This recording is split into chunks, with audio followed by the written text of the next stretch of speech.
What's going on, guys? Skype today, back with another video, and in today's video we are going to be giving you our full kind of first impressions or specifications list of the Huawei Mate 8. So if you haven't heard, Huawei released their new sets of smartphones. One obviously going to the US, one is not. This is the one that's not going to the US.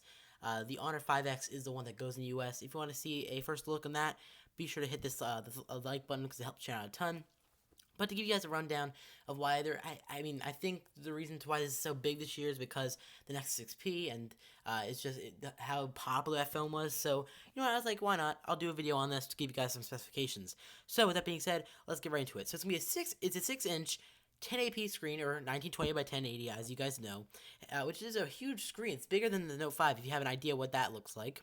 It has a 16 megapixel rear camera at 1080p, which is kind of disappointing since Nexus 6P has 4K. I would have assumed that the Huawei Mate 8 would at least be at 4K. 4K, so it's kind of disappointing that that spec right there. It has 4 gigs of RAM, which is not bad. It's not with a normal processor. It's not with the octa-core processors. But again, like I said, it's not meant for the US. This is not a US-based phone. It's more like a Chinese or international unit. So it's not necessarily made for the United States, which is why they don't have the octa-core or Qualcomm Snapdragon 810, for example, or 820.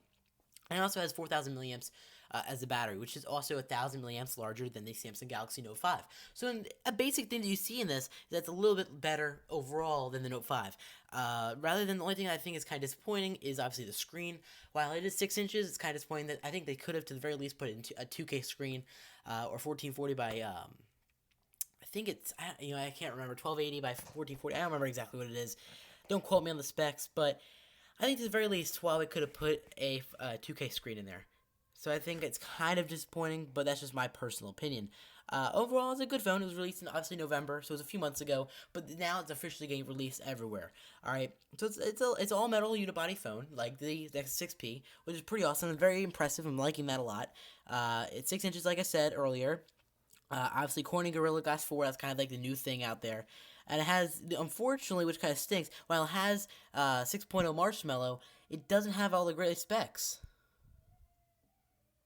So if you look at the specs or you look at some of the information, I'm trying to make sure everything goes well. If you look at all this, it has great specs, but the thing that I think is important is that the software isn't good for it.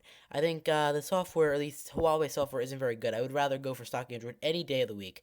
Let me know what you guys think in the comment section down below. Twitter, Instagram, link description below as usual. Fast charging is available on this, and it'll be about $600, $650. So let me know what you guys think. It's gonna be coming in a few different colors: champagne gold, silver, space gray, and maca brown. And yeah, so I'm kind of excited about this. Maybe we'll do a first look or maybe hands-on to this product. Be sure to let us know in the comment section down below. And this has been Sky from Tech Lab Today. Signing off. Thank you guys so much for watching. Peace.